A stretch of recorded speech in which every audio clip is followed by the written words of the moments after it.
Love जिहाद क्या है? इनको जिहाद का मतलब ही मालूम है क्या? बस रट्टा लगाए रहते हैं, लव जिहाद के नाम पे इतने दिनों से बस मुसलमानों को बदनाम करने के लिए कर रहे हैं। लव लव है, जिहाद है। क्या हमारे देश में कभी इंटरकास्ट मैरिजेस नहीं हुए ना? कितने भाजपा के मंत्रियों ने नॉन मुस्लिम लड़कियों से शादी किया है? कितने सुपरस्टारों ने नॉन मुस्लिम लड़कियों से शादी कर लिया है? तो क्या सबने लव जिहाद कर दिया?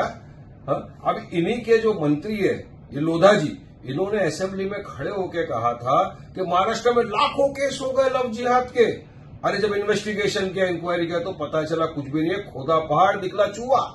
बस एक भ्रम फैलाओ, नफरत फैलाओ, लोगों का ध्यान भटकाओ मेन मुद्दों से, बेरोजगारी से, सब चीज से ध्यान भटकाने के लिए हर आए दिन मुसलमानों के खिलाफ अनाप शनाप बकवास करना, ये बीजेपी की आदत बन गई है।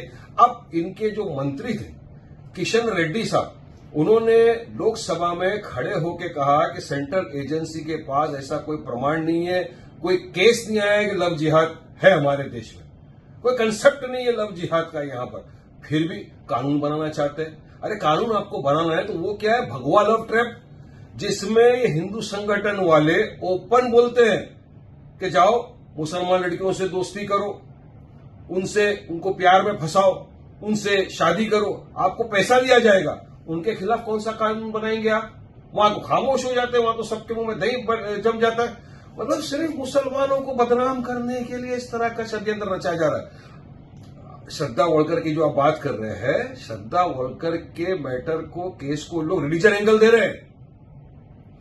वो एक मानसिक रोगी था, हमने सबने कंडेम किया ऐसे इंसान का, हम सबने कहा कि नहीं ये गलत है। इस तरह के मानसिकता के जो रोगी है उनकी सजा सख्त होनी चाहिए, उनको जेल में डालना चाहिए। उसको रिलीजन एंगल दे रही है। तो अब क्या हमको बीजेपी वालों से पूछना पड़ेगा किससे प्यार करना है, किससे शादी करना है? अब ये भी सब ये हमको बताएंगे कि किससे शादी करना है, किससे प्यार करना, तो किस दिशा में लेके जा रहे हैं देश को? अरे आर्टिकल 25 संविधान का राइट टू प्रैक्टिस रिलीजन की इजाजत देता है। हर इंसान को अधिकार है अपने हिसाब से अपना रिलीजन प्रैक्टिस करने का, हर इंसान को इजाजत अपने हिसाब से जीवन जीने का। मगर बीजेपी वाले तो थोपना चाहते हैं अपनी आइडियोलॉजी सबके ऊपर, वो गलत बात है, वो नहीं होना चाहिए।